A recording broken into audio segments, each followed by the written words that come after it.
Good evening. I'd like to call to order the City of West Bend Planning Commission meeting for December 7th, 2021. And note that we do have a quorum with everybody here and accounted for. Please rise for the Pledge of Allegiance.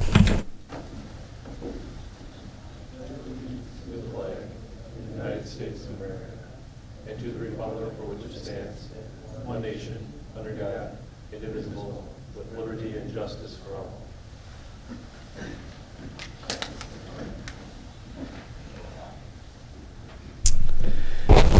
All right. We have 5 items on the agenda, with the first being approval of minutes, the Planning Commission regular meeting minutes for November 2nd.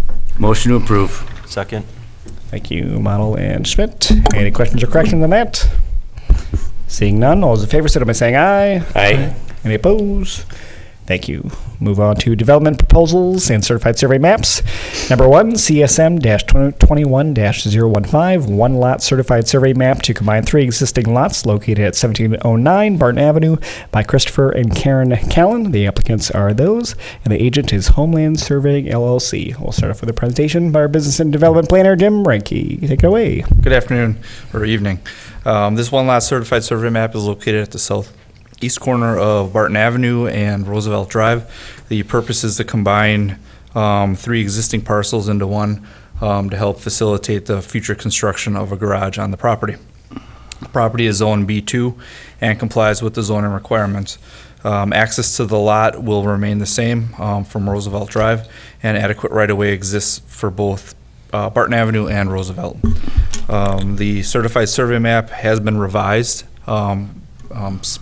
since the memo has been sent out, and all the corrections have been made, so staff would recommend approval as presented. Thanks so much. I'll open it up to the commission if there's any questions of Jim. Otherwise, we're just looking for a Motion to approve. Second. Thank you. All those in favor, signify by saying aye. Aye. Any opposed? Thank you. That passes. Moving on to site plans. Number 1, SP-21-027, site plan for architectural facade renovation at 2021-2107 West Washington Street by West Bend Enterprises. 2, the applicant is Greg Dvorkin. Agent is David Rashka of Thrive Architects. Jim. So West Bend Enterprises is proposing to do renovations to the exterior of the building at 2021 to 2107 on West Washington. These renovations are for the building only, so no site alterations are being proposed at this time, and future site changes will be presented to the commission in a separate site plan submission. The property is Zone B1 Community Business District, and the elevations provided to the commission identify the north face having the significant changes, which would include the change of horizontal architectural metal panels. New parapet walls would be constructed. Hardy board siding panels are going to be also utilized as part of the renovations, and pre-finished metal canopies will be added to the face of the building. The existing brick banding will be painted to match the colors of the proposed metal siding and the hardy plank siding. The horizontal siding will also be wrapped around to the east and west sides of the building. The existing windows and doorways will not be altered or replaced, so they will remain as is. The site plan also identifies sign locations for coordinated signage on the building. Individual permits would be needed prior to the installation of signage for those tenants. Staff would recommend approval of the site plan as presented. Thanks so much. Any questions for Jim? Yep. Jim, do you know, is there, I know one or more of the businesses that were in there are possibly moving out. Do you have some idea what's moving back in there? Nothing has been proposed to us yet. Okay. So for as far as signage, we don't know anything about that yet at all? Correct, yeah, they'd all be based off of the individual tenants that are coming in or Sure. that will be remaining. Sure. Yeah, okay. Thank you. Anything else? Otherwise, we're just looking for a motion to approve the site plan. Second. Was that a motion? I did move to approve. All right. Fleischman with Starl, or yeah, sure. Whoever. All right. All those in favor, signal by saying aye. Aye. Any opposed? Thank you. All right. And on number 2, SP-21-024, site plan for architectural building elevation changes to the last two-family building located at 3023, 3025 at William Cole Circle by Benevolent Corporation Cedar Community. The applicant is Todd Miller of the Benevolent Corporation, and the agent is Eric Schodel of Plunkett Raishish Architects, something like that. Jim, go. Thank you. Back in February of this year, the commission reviewed a revised site plan for all of the southern units on the William Cole Circle. As a part of this, the Cedar Community is also requesting a subsequent change for their last building, building number 13. The revisions include a wraparound deck both sides of or for each of the units, and it also includes a concrete patio located along the sides of the garage, which also connect to the decks. The patio on the westernmost unit will have a railing, since there is a retaining wall that is needed, and the railing is there to provide protection for that drop-off. Stormwater management plan has been approved for the development originally. This proposed change does require an amendment, so prior to the issuance of a building permit, the stormwater plan must be approved and amended prior to the issuance of that permit. If the Plan Commission finds this architectural change to be acceptable, staff would recommend approval with the one listed condition. Sounds great. Any questions for Jim on that one? Is that okay? Is there do you have a reason for this particular site plan being, or these two site plans being changed? Is it got something to do with the geography where they're wrapping around, or? No, I believe it was just a change that they were proposing for the building. It was something different than, or maybe something that one of the tenants wanted. A request? But this Okay. was their request to us. Okay. And since the change was significant enough, I decided that we needed to bring it back to the. Sure. Okay. Anything else? Otherwise, we're looking for a motion to approve with that condition. Move to approve. Second. Thank you, Dolnick and Gannon. All those in favor, signify by saying aye. Aye. Any opposed?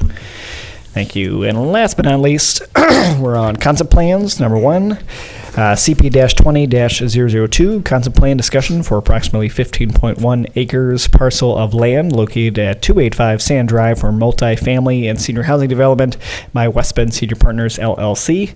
The applicant is James Emmer and Brandon Sullivan of West Bend Senior Partners, and the agent is Kevin Parrish of Quam Engineering.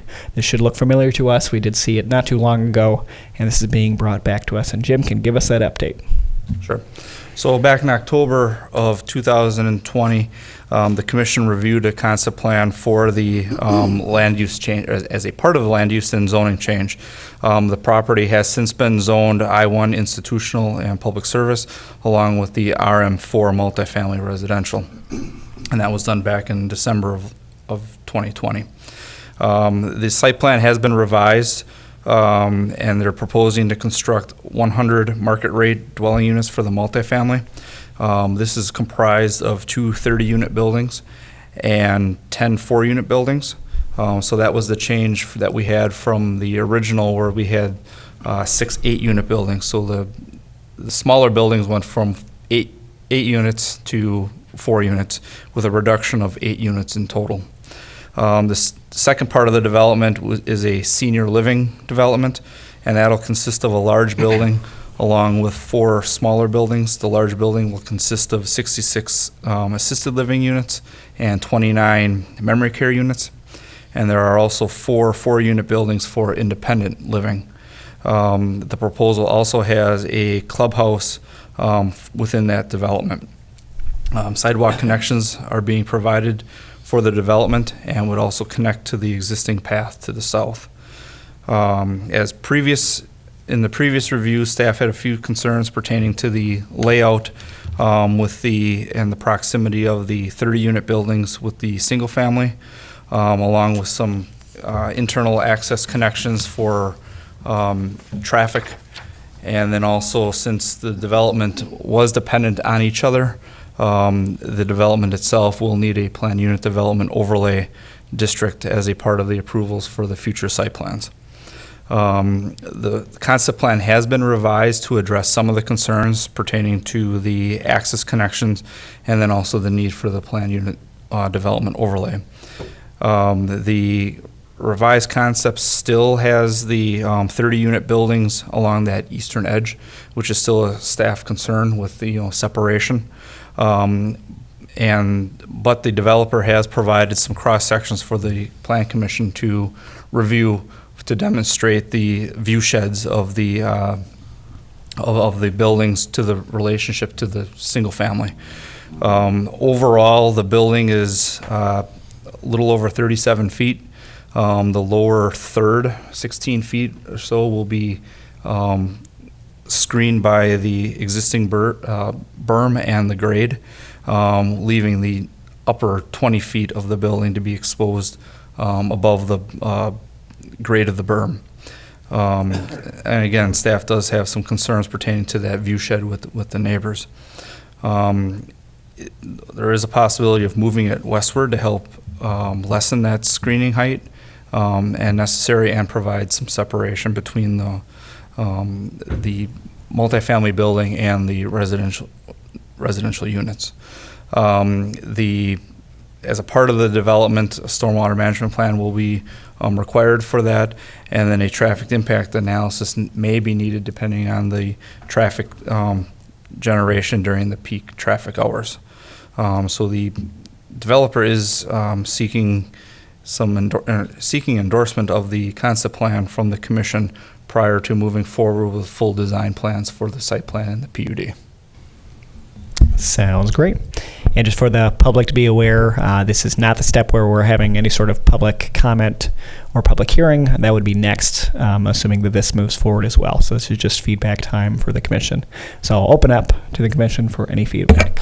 Commissioner Dolnick.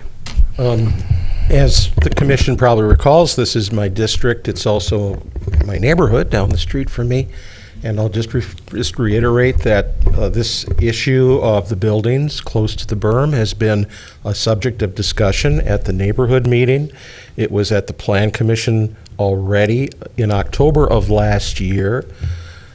It has been made abundantly clear. It was made clear to the developer a year ago that placing these buildings, those two 30-unit buildings next to the berm, was not acceptable. The commission, on a conceptual, we didn't take a formal vote, we haven't had a site plan, but everyone on the commission acknowledged that to be the case. And I don't know why they're insisting on, once again, pursuing this, but it remains unacceptable. It's one of the residents has asked me to note that the elevation is not considering the view from the house when someone is on their deck or from the main floor. It is appearing to be from the basement area. And I also remind the commission that berm is privately owned. The developer cannot make any representations or make any dependencies, I think that's the word, on putting landscaping on top of that berm. It isn't their berm. And so when they portray trees on top of the berm, we can't take that into consideration. So, thank you. Thank you. Yes. So the only in and out is going to be off Sand Drive, is that correct? Just one in and out drive, is that correct? Correct. Right now they have one access. That's why they're interdependent or interconnected Okay. for both the two developments. Does that seem like a lot of traffic for one access point or not? No? It's hard. That's where the traffic impact analysis would help. I mean, I'll leave or ask Max if he may know or. No, I don't think that it's going to be a problem to handle the volume of traffic. I've seen some preliminary numbers with the anticipated number of driveway trips for this.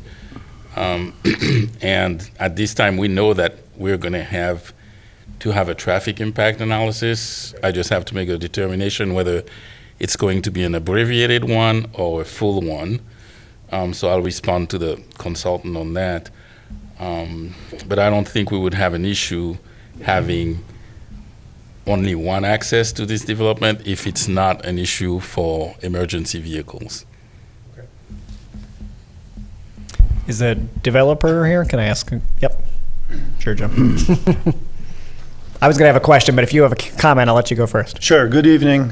Jim Emmer, 4508 Dollar Drive, West Bend, Wisconsin, 53095. I'm one of the partners in West Bend Senior Partners. So, yeah, we've attempted to alleviate some of the height concerns that Jed and his neighborhood have. So we had our architect take a look at the buildings and actually lowered the profile on those. And it is set on the lower elevation of this lot, the two buildings. We also changed out the roof system. We had a gable system and went with a flat roof system, so that actually lowered it about 12 feet. I wasn't aware of the berm, so is that a community berm, or does the city own it, or who owns the berm? Berm is owned by the property owners. It's within a 80-foot easement, landscape easement Okay. for that So- subdivision. So is that something that could be addressed with the neighbors as far as shielding it with more trees? Because I do feel with the I don't know, everybody looked at the visual elevation. I mean, I don't know if you can bring that up, Jim, or not, if that makes any sense or not, but, I think if there are some trees on there already, but if there are more trees put on there, we'd be able to shield that building by about 80%. So, I think that's something we should take into consideration. And, the backyard views, I think we sent out, 94 notices to neighbors.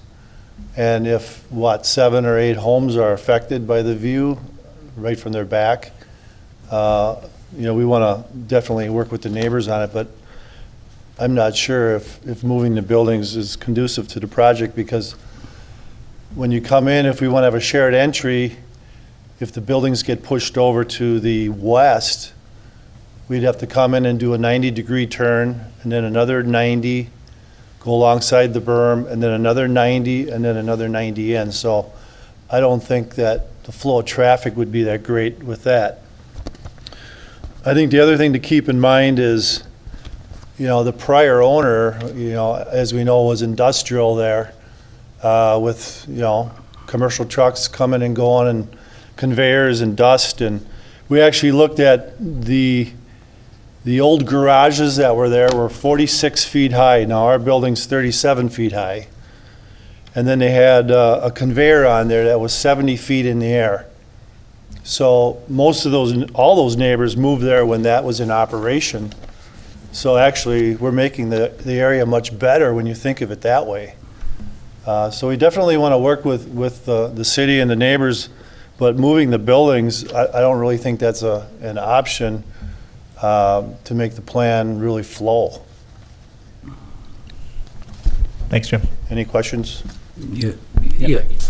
Yes. If that's true, your last statement, and I don't mean this disrespectfully at all, but Yeah. considering the scope of this project, I'm surprised you're not more aware of who owns that berm and, in fact, what their names are and whether or not they'd be okay with you putting trees up there. Yeah. Versus moving these buildings, because as far as I can tell, as it sits now, move the buildings or don't do it. Mm-hmm. And if that's the case, and that's what you've been told, then I'm surprised you haven't talked to these people already. Well, I guess my engineer didn't tell us that we didn't own the berm either, so I can address that. So, To be fair, Jim, you could see it right here on the site plan, or Yeah. on the map that we have. And Jim, I'd like to add, Jim, this was stated at the last Plan Commission meeting. I think it maybe even came up at the neighborhood meeting that the berm was privately owned. Okay. But that aside, Well, if we can get together with the neighbors, is that an option to shield it a little more? I mean, if everybody agrees to it. I'm just surprised you haven't asked already. You know, Yeah. I mean, if you came in here and said, hey, I know you guys said, we want you to move these buildings, but I talked to all the neighbors and they're cool with us putting up arborvitaes or whatever, you know, but Well, we can certainly do that. I guess you got to think back to when it was commercial and what was there. I mean, we're improving the area quite a bit more than what was there and lowering our building heights, and it's actually making it a much, much nicer development as far as I'm concerned. But certainly want to try to appease the neighbors. I mean, pushing those buildings over, does that make sense to have like 490-degree turns coming into the project? I'd like to Bernie, go ask, ahead. would there be anything stopping you from having a second drive instead of wrapping around? I'm not sure. We talked a little bit about that. I think we're trying to make a neighborhood community geared for 50. Well, 50 and over is the goal. I mean, but we're not going to restrict it to that. We want to have a community that's going to be, people want to live in the apartments or condos. And then when they're ready to move over to the assisted living, they can walk across the street. So we kind of want to have an entrance that's more of a grand entrance and a community effect versus separation. And I'm not sure if, Jim, we talked a little bit about 2 driveway entrances. I'm not sure if there's enough road frontage there that would accommodate that or not, but Yeah, not sure. We'd have, With you'd have to look at that. yeah. It depends on where, how it would line up. Yeah, I mean, we want to make a nice project here for the city and have something that's going to be, for the older clientele, so to speak, so. Jim, I would point out that the initial concepts that were given to the development department had 2 entrances and still had a circular pattern. Okay, So it is physically possible, whether it's what you desire, that's a different issue. right. Okay. So can you just explain maybe one more time, what's the reasoning for having the 2 30-some units there in that specific location and not moving things around? You talked about elevation, is that the Well, yeah, it's reason? the elevation a lot. I mean, it goes up quite a bit as you head to the south. And we thought the entry there, the bigger buildings with the assisted living right across the street flowed better.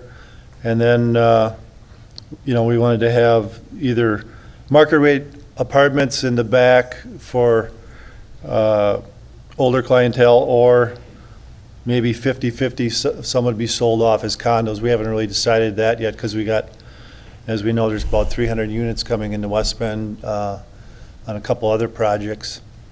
So it all depends on, at the time they come to market, if there's what the need is, whether it be more condos or rentals.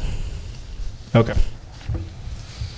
I have a question. Yep. Is your intention to build all this at once, or is this a phased project if it went forward? Well, the senior assisted living, we're in negotiations with another company that would do that. That's not our expertise. So that would be done. We have a meeting in the next few weeks with that group again. And then the goal would be to simultaneously start these projects together, so you have the flow through with the wraparound driveways. Any other thoughts or feedback? I have some Yep. feedback. Jim, you mentioned 7 or 8 homes might be impacted by the 2 large buildings. Even if it's one home that's impacted by it, that's our job to really watch out and protect those homeowners. So I can't sure. get on board with this plan until those big buildings are moved. So, I stand by our comments last time, or my comments last time, that those big buildings have to be elsewhere on the lot. So even if they got pushed to the east, you're still going to see them.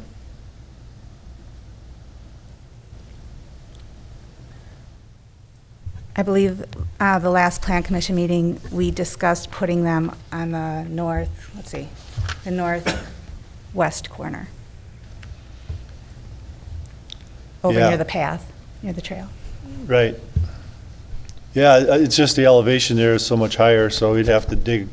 I'm not sure if they would sit in there as nice, to be honest with you, but, It might be a density issue, right? Yeah. We have a lot of units going into that property, and that's probably why we're struggling.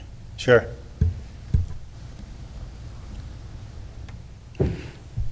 Anything I think else? Yep. anytime there's a project like this, I think, to Sarah's point, we have to protect, I guess, the neighbors, and it's not a by right project, so we got to do some rezoning to make it fit. I think at this point with the site plan, you talk about challenges of shifting it. I think you need to work with your team on trying to solve some of those issues a little bit more than what you have. But then also, before you'd come back in front of us, have a few neighborhood meetings. And I'm not going to disagree that this might be better than what's currently there from an aesthetic point. And obviously, I'm pro-development, and I like this in concept, but it does have to fit in with the neighbors, and it has to get their buy-in Sure. before No, I I could understand. support it. So I think maybe it's just doing a little tweaking, roll up your sleeves. Maybe you got to think outside the box with this, but then I would recommend some more neighborhood meetings and try to educate them, get them on board before it comes back before us. Sure. Yep. I'm going to echo that, and just to your point about the existing commercial situation and how that might not, how what you're proposing might be more appealing visually, but I think part of the problem with what you're proposing here is also a privacy issue coming to the single families. You know what I mean? There's people on porches that can view their backyards, which doesn't exist now. So Right. that commercial thing doesn't really. Yep. Max. But I just wanted to add, I agree with everything that was said. We all agree that this type of development makes it better for this area. That's why the Plan Commission approved the land use change and the zoning amendment back in December last year. So I think we're on the same page with that. But I will, again, repeat what everybody's saying regarding those two buildings. It's been a concern of staff for the proximity from the get-go, from the October meeting. It was raised at that meeting. It was even raised at the following meeting in December, but we were not at that meeting to discuss site plan issues, so that was kind of pushed aside. But I guess what I want to point out is that it is a very important issue, and if it's not resolved now prior to coming to the site plan, I am concerned that if you move forward with this setup to the site plan, it might not pass. Right. Okay, very good. That's great. Thanks for so your much, Jim. consideration. Thank you. thank you. All right. Well, with that, we've reached the end of the meeting. So having no further business for the Plan Commission, I adjourn by the call of the chair. Have a great night.